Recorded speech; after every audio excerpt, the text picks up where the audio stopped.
तो इसी मुद्दे पर अधिक चर्चा के लिए हमारे साथ कांग्रेस नेता अजय गंगवानी जी, बीजेपी नेता निशिकांत पांडे जी और वरिष्ठ नेता और पत्रकार माफ कीजिए बाबूलाल शर्मा जी जुड़ रहे हैं। सबसे पहले तो आप तीनों मेहमानों को स्वागत है सर। धन्यवाद। सर, मेरा सबसे पहला सवाल बीजेपी नेता निशिकांत पांडे जी से। निशिकांत जी, जिस तरह से अगर बात की जाए डी पुरंदेश्वरी का बयान सामना है, उन्होंने बीजेपी के प्रदर्शन पर प्रेस कॉन्फ्रेंस करते हुए इस तरह का बयान दिया कि मैं समझ रही हूं कि भूपेश बघेल को श्राप है, अगर बघेल सच बोलेंगे ना तो उनका सिर हजारों टुकड़ों में टूट जाएगा, इसलिए मुख्यमंत्री कभी भी सच नहीं बोलते, हमेशा झूठ बोलते हैं। सर, इस बयान को लेकर आप क्या कहेंगे? बिल्कुल, ये उन्होंने कहा कि ऐसा मैं सोचती हूँ या समझती हूँ जी कि अगर हमारे मुख्यमंत्री, छत्तीसगढ़ प्रदेश के मुख्यमंत्री सत्य नहीं बोलते, अगर सत्य बोलेंगे तो उनके सर के टुकड़े हो जाएंगे, ऐसा उन्होंने स्टेटमेंट दिया है। अब उनका एक तो भाषा का तो उनकी समस्या है, लेकिन उनका सेंस जो समझ में आ रहा था कि दिमाग के टुकड़े हो जाएंगे या कुछ और मुहावरा वो सोच रही हूँ। हालांकि ये एक विषय है कि अगर सच बोलेंगे तो जी इनको सच बोलना ही नहीं है, तो जी इनको क्यों चिंता करना है कि मलिंग के सर के टुकड़े हो जाएंगे। जी ऐसा इंटेंट नहीं था जो अभी आपने एक स्टेटमेंट सुनाया कि हम चाहते हैं कि भूपेश बघेल जी का मतलब झीरम कांड जैसा ऐसा कुछ, ऐसा इंटेंट नहीं रहा। जी वो बातों बातों में ये बातें आई कि ये सच बोलते ही नहीं, अगर सच बोलेंगे ऐसा श्राप है, ऐसा मैं समझती हूँ कि श्राप है, हम्म, तो उसको लेके राजनीति करने की आवश्यकता नहीं है। रही बात भूपेश बघेल जी की, तो जो अब जब आप हंटर वाली बोलते हैं, जी जब जाम वाले बोलते हैं, एक संवैधानिक पद पे बैठे हुए व्यक्ति, तो फिर आप कैसी उम्मीद करते हैं? आप जी क्या चाहते हैं हम जी आपकी आरती उतारें? जी ऐसा संभव नहीं है। जी आपको भी अपने पहले अपने मर्यादा में रहिए भूपेश जी। आप प्रदेश के मुखिया हैं, हमारे भी मुखिया हैं, जरूर हमारी पार्टी अलग है, लेकिन आप प्रदेश के मुखिया हैं। जी आप किसी महिला के प्रति या किसी व्यक्ति के प्रति, जैसे जब आप किसी के सरनेम के साथ खिलवाड़ करते हैं कि जाम वाले हैं, आप जाम छलकाते होंगे अलग बात है, लेकिन जाम वाले के सरनेम के साथ आप खिलवाड़ ना करें जी कृपया। ये मेरा आपसे निवेदन है आपके माध्यम से। जी निशिकांत जी, जी मैं लौटूंगा आपके पास। हम इस जी आपने जो इस बयान पर अपने वक्तव्य रखे उसके ऊपर भी हम चर्चा करेंगे और उसका जवाब भी हम अजय अजय जी से लेंगे। अजय जी, कितना सहमत हैं आप निशिकांत जी की बात को लेकर? जी अजय जी। उदय जी, देखिए कहीं ना कहीं निशिकांत जी आज डी पुरंदेश्वरी जी का जो एक विवादास्पद बयान है, मेरी आवाज क्लियर आ रही है जी जी उदय सर, जी? जी क्लियर आ रही है आपकी आवाज। उदय जी, मैं शुरू से एक बात, देखिए कहीं जी ना कहीं निशिकांत जी की बातों को मैं बहुत ध्यान से सुन रहा था। कहीं ना कहीं भारतीय जनता पार्टी, इनके प्रभारी का ये चोली दामन का साथ हो गया है कि लगातार अमर्यादित अशोभनीय बयान इनके द्वारा दिए जाए और इनके प्रवक्ता आके लोकप्रिय चैनल पर उसका स्पष्टीकरण दें। देखिए सबसे बड़ी चीज यह है कि आज किसी के जन्मदिन के दिन जब छत्तीसगढ़ की 3.25 करोड़ की जो जनता है, उसकी आकांक्षा, उसकी आकांक्षाओं के जो प्रतीक है माननीय मुख्यमंत्री भूपेश बघेल जी, प्रत्येक व्यक्ति और कांग्रेस का प्रत्येक कार्यकर्ता उनकी लंबी दीर्घायु के लिए, उनके अच्छे स्वास्थ्य के लिए उनको शुभकामना प्रेषित करता है। उस दिन कहीं ना कहीं इनकी प्रभारी डी पुरंदेश्वरी जी का यह बयान कि मुख्यमंत्री का जो सर है टुकड़ों में बढ़ जाएगा, ये कहीं ना कहीं उनकी मानसिकता को प्रदर्शित करता है और कहीं ना कहीं पूरी तरह अमर्यादित है, घोर आपत्तिजनक और निंदनीय है। और कहीं ना कहीं देखिए संवेदना और सभ्यता की जो पराकाष्ठा है। देखिए एक हल्का सा एक चुहलबाजी हो सकती है, जी एक हल्का सा वो मजाक के लहजे में बोले एक अलग बात है, लेकिन कहीं ना कहीं एक राजनीतिक विरोध के माध्यम से आप एक बद्दुआ दे रहे हैं, वो भी ऐसे दिन जिस दिन उस व्यक्ति का जन्मदिन है। तो ये कहीं ना कहीं जो भारतीय जनता पार्टी की सोच और मानसिकता का एक आईना दिखाता है। और ये पहली बार नहीं हो रहा है उदय जी, इसके पहले जब बस्तर का चिंतन शिविर था तो ये प्रभारी जी बहलती है कि मुख्यमंत्री पूरे मंत्रिमंडल को थूक से बहा देंगे। तो लगातार इस प्रकार के जो बयान देने का जो है डी पुरंदेश्वरी जी का चोली दामन का साथ है। और ये सिर्फ डी पुरंदेश्वरी जी का चरित्र नहीं है, कहीं ना कहीं पूरे भारतीय जनता पार्टी के नेताओं का ही चरित्र है। कुछ दिन पूर्व जब हम गोधन न्याय में लाते थे, अजय चंद्राकर जी जो गोबर की चिन्ह राजकीय चिन्ह से करके आज राष्ट्रीय अस्मिता को चोट पहुंचाने का प्रयास करते हैं। कभी हमारे जो आदिवासी मंत्री हैं 3 बार के, उनको लगातार 5 बार के विधायक है, आज उसके लिए आइटम बल जैसे शब्दों का प्रयोग करते हैं। और कहीं ना कहीं देखिए लगातार ये इस प्रकार से हो रहा है। इनके स्वास्थ्य मंत्री जो है वो के गांधी जी जो है वो शराब के विकल्प में गांजा और भांग को प्रोत्साहन देने की बात करते हैं। तो कहीं ना कहीं जब तक ये सत्ता में थे उदय जी, तो ये मानसिक इनका संतुलन था, परंतु जैसे ही सत्ता से हटे 3.5 साल में ये मानसिक संक्रमण के दौर से गुजर रहे हैं। और न केवल छत्तीसगढ़ के भारतीय जनता पार्टी के नेता, आज देश के भारतीय जनता पार्टी के नेताओं की भी बात करो तो निपुण शर्मा जी जैसे लोग भी आज पैगंबर जी के लिए ऐसे वादास्पद बयान देते हैं जिसके लिए सुप्रीम कोर्ट को फटकार लगानी पड़ती है। तो कहीं ना कहीं घोर आपत्तिजनक और निंदनीय है। जी अजय जी, लौटूंगा मैं आपके पास। और अगर निशिकांत जी, थोड़ा जिस समय देंगे तरह तो से बेरोजगारी पे भी बात कर लूं। जी निशिकांत जी, जिस तरह से अजय जी ने कहा कि भूपेश बघेल के जन्मदिवस के अवसर पर जब पूरा प्रदेश और पूरा देश उनको शुभकामनाएं दे रहा है, ऐसे में इस तरह का बयान कहीं ना कहीं एक मानसिकता को दर्शाता है, आपका क्या कहना है? बिल्कुल भूपेश जी को बधाई पूरा देश ने दिया है, हमारी पार्टी ने भी दिया है, हमारे सर्वोच्च नेताओं ने भी दिया है, प्रदेश के नेताओं ने भी दिया है। जी उसकी चर्चा तो ये कर ही नहीं रहे। अजय गंगवानी जी इसकी चर्चा क्यों नहीं कर रहे कि हम आपके दीर्घायु स्वस्थ जीवन की लाभ की कामना सर, की लेकिन ये जो पहले मतलब लेकिन था आपकी कि प्रभारी उनका सिर छत्तीसगढ़ की हजारों, आतिश पहाड़ के बयान जी निशिकांत जी, लेकिन ये जो मतलब था कि उनका सिर टुकड़ों हजारों में बढ़ टुकड़ों में जाए टूट जन्मदिन जाएगा। के दिन उदय जी। ना ना नहीं, जन्मदिन तो कल था, लेकिन मैं फिर दूसरी चीज बोल रहा हूँ। आप जी ये अजय गंगवानी जी ना इसको ट्विस्ट कर रहे हैं। उन्होंने कहा कि मैं ऐसा सोचती हूँ कि अगर वो सच बोलेंगे तो उनके सर अरे निशिकांत जी, मैं वर्ड टू वर्ड रिपीट कर दूंगा। उन्होंने स्पष्ट रूप से कहा है कि मुख्यमंत्री जी का जो सिर है वो टुकड़ों टुकड़ों में बढ़ जाएगा। आज उसको जस्टिफाई करने का प्रयास न करें निशिकांत जी। अरे जस्टिफाई मुझे कांग्रेस को थोड़ी करना है यार, आप भी गजब कर रहे हो। आप अपने पारी में बात करो, मैं अपनी निशिकांत पारी जी, में बात लेकिन करता हूँ, डी इतनी पुरंदेश्वरी जी ने ये कहा है कि मैं समझ रही हूँ नेता भूपेश इस बघेल प्रकार को के गलत श्राप बयानबाजी है, करते तो मैं हैं, यही समझना चाहता हूँ अशोभनीय कौन सा बयान श्राप है देते भूपेश हैं, बघेल अमर्यादित को। बयान देते हैं और आपके प्रवक्ता यहाँ पे आके उसको क्लैरिफाई करते हैं। अजय जी हम एक सेकंड समझ लेते हैं निशिकांत जी से। निशिकांत जी, जिस तरह से डी जी पुरंदेश्वरी जी का ये कहना है कि भूपेश बघेल को श्राप है, तो मैं समझना चाहूंगा कि कौन सा श्राप है जिसके चलते भूपेश बघेल के जो टुकड़े हैं, जो सर है उनके टुकड़े हैं, वो हजार टुकड़े में हो जाएंगे। देखिए, जो बेरोजगारी के अभी जो हम लोग आज आंदोलन किए बेरोजगारी के मुद्दे पे, वो बेरोजगारी भत्ता की मांग मुख्यतः हमारी मांग थी। उस पे टीवी मतलब मीडिया बाइट में उन्होंने ऐसी बात कही कि वो झूठ बोलते हैं, झूठ बोलते हैं, झूठ बोलते हैं। अगर सत्य बोलेंगे, ऐसा मैं सोचती हूँ, अगर सच बोलेंगे तो उनके सर के 1000 टुकड़े हो जाएंगे। अब मैं दूसरी चीज बोल रहा हूँ कि अगर हाई स्पीड गाड़ी चलाएंगे तो आपको जुर्माना हो जाएगा। आप चलाएंगे नहीं, जुर्माना कौन करेगा जी। आपको? मेरा कंसर्न आप समझिए, आप लॉजिकली चलिए। आप ऐसा, आप जब हंटर वाली कहते हैं तो आपको तो शर्मिंदगी हुई नहीं, जाम वाले कहते हैं शर्मिंदगी नहीं हुई। अजय गंगवानी जी पूरी दुनिया की बात करती है कि नुपुर शर्मा को सुप्रीम कोर्ट में फटकार पड़ गई। अरे आप सुप्रीम कोर्ट में माफी मांग मांग के आपको सर्वोच्च नेता भी घूम रहे हैं। जी आपके सर्वोच्च नेता माफी मांगे हैं सुप्रीम कोर्ट में जाके, आप समर्थन चौकीदार करते चोर हैं है। निशिकांत जी, आप अरे नुपुर शर्मा जी के बयान के साथ हैं। आप लोकप्रिय अरे चैनल पर भाई, इस बात को बोल अरे दीजिए आज। भाई, क्या आप नहीं नुपुर भाई, शर्मा जी के बयान का सहमत हैं? आप उसका उस पे समर्थन डिबेट- करते हैं उस- या डी उस पे पुरंदेश्वरी डिबेट जो करो। टुकड़ों में बंटने का बयान देती है आप उसके उस पे समर्थन में डिबेट- हैं? उस- आप ये उस पे दोनों डिबेट चित्र मत करो। दिखाएं निशिकांत जी चैनल पे आके। अजय जी, आप इस बात को मैं- स्पष्ट करिए निशिकांत जी, कि मैं आप बीजेपी जो दोनों के पास प्रवक्ता दे लौटूंगा। रहे हैं, आपके अजय जी, ये उनके निशिकांत बयान जी, के मैं आप साथ दोनों है के पास कि आप लौटूंगा, आप खिलाफ दोनों को हैं? रोकना चाहूंगा। मेरे साथ वरिष्ठ पत्रकार जी भी जुड़े हैं, बाबूलाल शर्मा जी।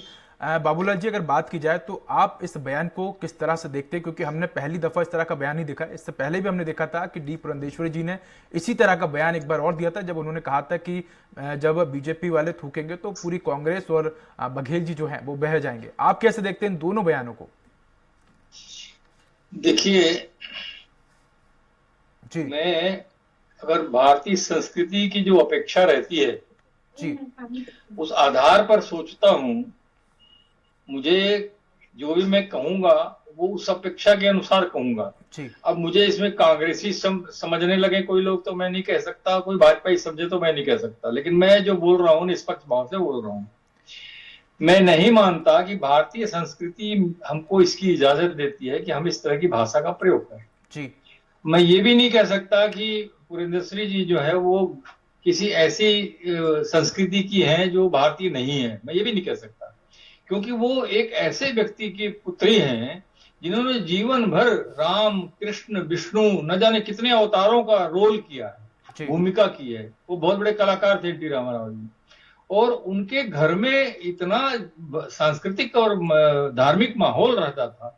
वो स्थिति आई कि जब उन्होंने पार्टी बनाई तो भगवा वस्त्र के कपड़े पहनकर जीवन भर जिया उन्होंने। उसकी पुत्री यदि अगर इस तरह की अपसंस्कृति की भाषा बोले कि जन्मदिन के दिन किसी के सर के टुकड़े में, या तो उनको भाषा की मर्यादा जानकारी नहीं है, या किस भाषा में किस तरीके से बोलना चाहिए वो जानकारी नहीं है, या जो है ये सर के टुकड़े हो जाने वाली जो बाबूलाल जी, यहाँ एक बात और मैं ऐड ऑन करना चाहूंगा। क्या यहाँ पर लैंग्वेज बैरियर है, क्योंकि वो साउथ साइड से आती है और फिर इस जगह पर इस तरह की जो बैरियर जो है वो लैंग्वेज को लेकर लोग समझ रहे हैं? क्या ऐसा भी कुछ है? नहीं, देखिए, आप लैंग्वेज बैरियर इसको कैसे कहेंगे? जिस भाषा का भारत में किसी भी जगह जाके वो कहेंगे तो बुरा मानेंगे लोग जी। आप किसी भी राज्य में चले जाइए, आपके भारतीय जनता पार्टी के राज्य में भी चले जाइए, थूक से और सरकार बहने और भूपेश बघेल के बह जाने थूक से जी। और थूक से कैसा बहता है भाई? थूक तो गाढ़ा होता है, उसमें कहां बह जाए? माने एक ये मान सकते हैं क्योंकि समझ कम है कि मैं जो बोल रही हूँ उसका अर्थ क्या, उनके दिमाग में कुछ और रहता होगा और शब्द जो है कुछ और निकलते हैं। ये सर के टुकड़े हो जाने, उनकी सोच अलग रही होगी अंदर में, वो क्या कहना चाहती है खुद नहीं समझ पा रही है, और वैसी भाषा बोल गए कि जो यहाँ उस भाषा को स्वीकार नहीं किया जाएगा जी, भारतीय बिल्कुल। संस्कृति। और देखिए, भारतीय जनता पार्टी भारतीय संस्कृति की पोषक पार्टी है। लोगों को ये आस्था है कि भाई ये पार्टी भारतीय संस्कृति की पोषक है। उसके कोई नेता, चाहे वो कहीं के भी हो, आप चयन आपने गलत किया है, गलत जगह किसी को प्रभारी बनाकर भेज दिया, या तो ये कहिए, और या आप स्पष्ट कर दीजिए कि इनकी भाषा ऐसी ही रहेगी, ये भाषा इनकी चलती है, तो एक अलग बात है। लेकिन ये भाषा निश्चित रूप से आम व्यक्ति को बिल्कुल नहीं पचेगी, और ये भाषा गलत है। मुझे इसमें भाजपाई या कांग्रेसी में बांटने का प्रयास न करें। मैं निष्पक्ष भाव से इस बात को कह रहा हूं कि अगर कोई कांग्रेसी भी इस भाषा का प्रयोग करेगा, तो उसके लिए भी यही भाषा कहूंगा, यही बात कहूंगा कि ये भाषा जो है भारतीय संस्कृति के अनुरूप नहीं है। हमको भारतीय संस्कृति इसकी इजाजत नहीं देता। जी बाबूलाल जी, मैं लौटूंगा आपके पास। निशिकांत जी, जिस तरह से बाबूलाल जी ने कहा कि इस तरह की भाषा जो है वो स्वीकार्य नहीं है, आप कितना समझते हैं कि क्या जिस तरह से जो उन्होंने बयान दिया है वो सही बयान दिया है, या वो कहना कुछ और चाहती थी और मतलब कुछ और निकाला गया? Yes, exactly. मैं पहले ही लाइन में आपको ये बोला था कि देखिए, वो साउथ से आती है, वो ऐसा बोल रही थी कि मैं ऐसा सोचती हूँ कि अगर सत्य बोलेंगे तो दिमाग के टुकड़े हो जाएंगे, या कुछ और सेंस रहा होगा, उसमें क्या शब्दावली आई वो अलग से है। और बाबूलाल जी से मैं बिल्कुल उनको नहीं बोलूंगा कि आप कांग्रेसी हैं या भाजपा हैं, ये आपका ओपिनियन बिल्कुल सही है, आप अपने लेवल पे स्वच्छ। लेकिन निशिकांत जी, एक सवाल ये भी उठता है कि क्या ऐसे सम्मानजनक पदों पर बैठे व्यक्ति को इस तरह की भाषा का उपयोग करना चाहिए, क्योंकि इससे एक बुरा असर और एक समाज में गलत छवि प्रस्तुत होती है, चाहे वो किसी भी पार्टी का राजनेता हो। बिल्कुल, मैं इसको थोड़ा सा बदल के बोलता हूँ आपको। अगर जिस परिदृश्य में इसको कांग्रेस में उठाया, जिस परिदृश्य में, उस परिदृश्य में उठाया, तो वास्तव में ये गलत है, ये मैं स्वीकार करता हूँ। जिस परिदृश्य में उठाया कि आप हमारी मंगल कामना नहीं कर रहे हैं, आप हमको मारने की, या हमारे ऐसा दुर्भावना से या ऐसा इंटेंट के साथ ये बातें नहीं कही गई। जैसा आप हमेशा कहते रहते हो हंटरबाजी जाम वाले, वैसा इंटेंट नहीं था। एक बात करते कहते कि झूठ है, झूठे हैं, झूठे हैं, झूठे हैं। अगर सत्य बोल देंगे तो अगर आप गाड़ी स्पीड में चला देंगे तो गाड़ी मत स्पीड में चलाओ भैया, आप सच बोलो ही नहीं। आपके निशिकांत जी, पुरंदेश्वरी का मतलब ये है कि जो भूपेश बघेल है वो सच नहीं बोलते हैं, ऐसा? बिल्कुल नहीं, मैं भी ये बात। अजय जी, कितना सहमत हैं आप निशिकांत जी की बात? वो बिल्कुल सहमत नहीं होंगे हमारी बात से। सच नहीं बोलते हैं, बिल्कुल सहमत नहीं होंगे। उनको ड्यूटी नहीं है सत्य हमारी बात को स्वीकार करने का। उदय जी, थोड़ा मेरे को समय, निशिकांत जी इनको शांत करा लीजिए। उदय जी, मैं जवाब जी बिल्कुल। उदय जी, मेरा निवेदन है, काफी संवेदनशील विषय पर रखिए, थोड़ा समय दीजिएगा। देखिए, सबसे पहले कहना चाहूंगा, बाबूलाल शर्मा जी वरिष्ठ पत्रकार हैं, मैं व्यक्तिगत रूप से बहुत सम्मान करता हूं, और पूरी तरह निष्पक्ष रूप से उन्होंने बात कही। एक जिम्मेदार पद पे बैठा व्यक्ति, आज जो पूरी भारतीय जनता पार्टी का छत्तीसगढ़ का प्रभारी है, उसके पद द्वारा इस प्रकार की अमर्यादित अशोभनीय भाषा का प्रयोग घोर आपत्ति देने को निंदनीय है। और निशिकांत जी की भी कम से कम इस बात को प्रशंसा करूंगा कि ईमानदारी से स्वीकार किया कि डी पुरंदेश्वरी की जो भाषा थी वो गलत थी। और देखिए, कहीं ना झूठ की बात करें तो स्पष्ट कर दूं, आज झूठ कौन कहता रहा? ये 15 साल भारतीय जनता पार्टी की सरकार रही, छत्तीसगढ़ की जनता से अच्छा कोई नहीं समझ सकता। आज इन्होंने आदिवासी परिवार को जर्सी कह देने की बात की, कहना दी। आज ये बेरोजगारी के लिए आंदोलन करते हैं, प्रत्येक आदिवासी परिवार को एक सरकारी नौकरी देने की बात की, क्या उन्होंने निभाया? आज आदिवासियों के कानून और संरक्षण की बात करते रहे, अधिकारों के 1707 किसानों की 4200 एकड़ जमीन को सौंप दिया। आज ये 5 ट्रांसपोर्ट तो बिजली देने का वादा करते रहे, क्या इन्होंने दिया? आज 2100 रुपए समर्थन मूल्य, 300 रुपए बोनस का वादा किया, और आखिरी में किसानों को ठगते हुए 1470 दिया। तो कौन झूठ बोलता है? किसका चरित्र जो है झूठ और भ्रम फैलाने का है, ये छत्तीसगढ़ की जनता समझती है। इसीलिए कहीं ना कहीं ये 14 सीटों पर सीमित हो जाते हैं। तो इस सच को स्वीकार करने का साथ निशिकांत जी को लोकप्रिय चैनल पर दिखाना चाहिए। और कहीं ना कहीं देखिए, आज का जो मुद्दा है उस पर भी आना चाहूंगा। उदय जी, आज इन लोग बेरोजगारी के लिए विरोध कर रहे हैं, और आपको स्पष्ट कर दूं, आपके लोकप्रिय चैनल पे आज इनके केंद्रीय नेतृत्व है, इनके भाजपा युवा मोर्चा के राष्ट्रीय अध्यक्ष, भारतीय जनता पार्टी के नेताओं के एड़ी चोटी के जोर लगाने के बाद, शक्ति प्रदर्शन के बाद कुल संख्या इनकी 4 से 5 हजार थी, जबकि 1 लाख जो है उसका दावा करते रहे। तो ये कहीं ना कहीं इस बात का स्पष्ट संकेत है कि न केवल छत्तीसगढ़ के नेताओं में, भारतीय जनता पार्टियों में, भारतीय जनता पार्टी के कार्यकर्ताओं का विश्वास पूरी तरह समाप्त हो चुका है, वो पूरी तरह से निराश और हताश है। और कुछ आंकड़े दे दूं, आज बेरोजगारी के खिलाफ प्रदर्शन कर रहे हैं। जी, आपको रोकना चाहूंगा, एक बयान का और मतलब आपसे समझना चाहूंगा। नगरीय प्रशासन मंत्री हैं शिव कुमार डहरिया, उन्होंने इस बयान पर एक तो कड़ी प्रतिक्रिया दी है, साथ ही उन्होंने ये भी पूछा है कि क्या मुख्यमंत्री के खिलाफ कोई साजिश रची जा रही है, क्योंकि जिस तरह से अगर बात की जाए तो राजीव गांधी को बम से उड़ाया गया और उन्होंने झीरम के नरसंहार के बारे में भी बात की, तो कितना सहमत है, क्या मुख्यमंत्री के खिलाफ कोई साजिश की जा रही है?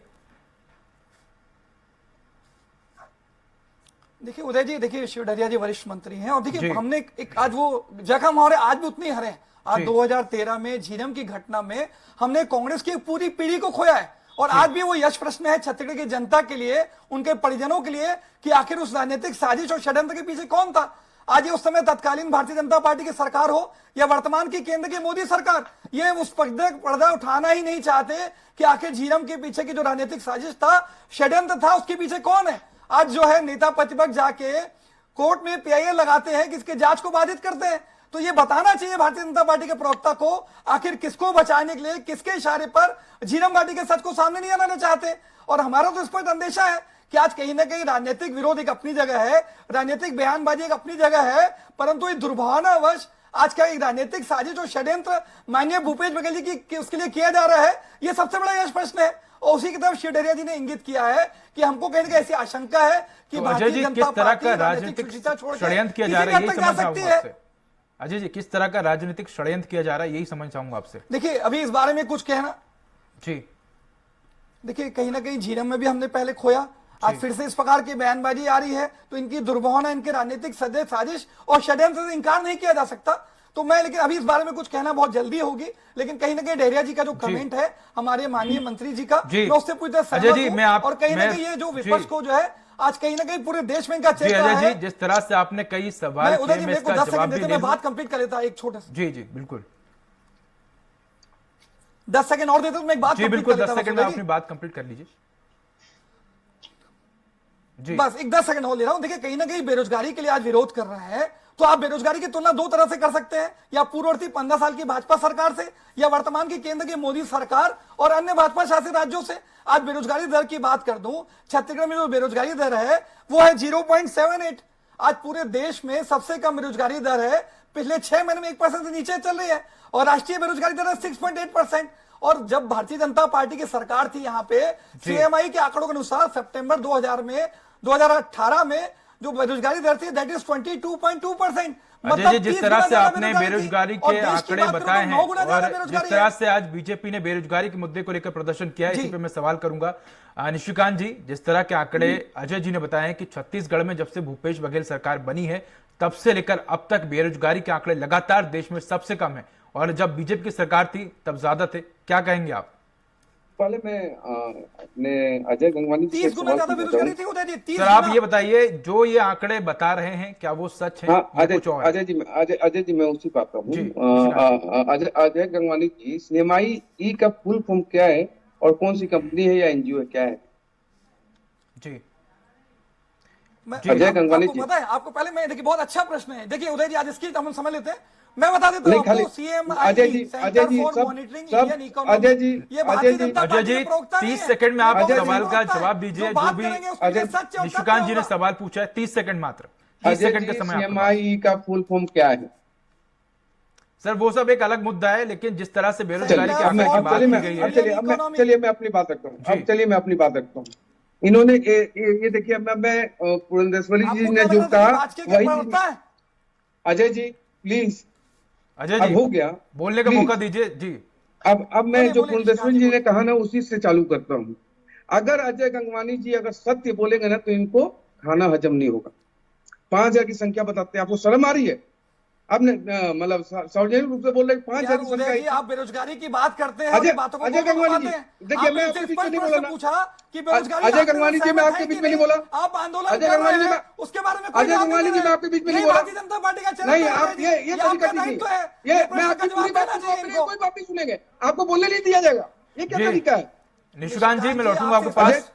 अजय जी आखिरी सवाल लूंगा मैं अजय जी से। अजय जी, पुरंदेश्वरी का जो बयान सामने आया है, आप मेरी विद्वता पर प्रश्न चिन्ह उठाते हैं उधर। अरे क्यों नहीं उठाऊंगा? 5000 की संख्या बता रहा हूं, क्यों नहीं उठाऊंगा? अजय जी, निशिकांत जी मैं आप दोनों को रोकना चाहूंगा, समय की बाध्यता है, इसलिए मैं आप दोनों से सवाल नहीं लूंगा। अंतिम सवाल मैं बाबूलाल जी से पूछूंगा।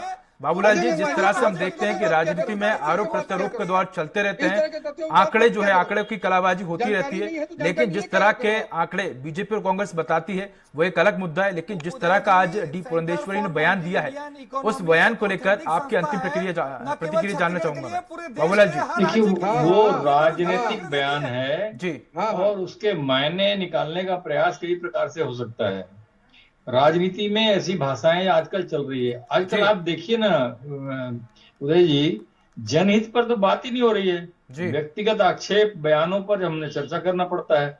बेरोजगारी, महंगाई और अन्य जनहित के जो मुद्दे हैं उनका ध्यान भटकाने की राजनीति दिखती है इसमें हमको। हमारे जैसे पुराने लोगों को यही दिखता है। ये कौन सा जनहित का मुद्दा है बताइए आप मेरे को। एक ने कह दिया, दूसरे ने सुन लिया, दूसरे ने जवाब दिया, एक व्यक्तिगत रूप से एक दूसरे पर डाल रहे। देश और राज्य का हित क्या है इसमें?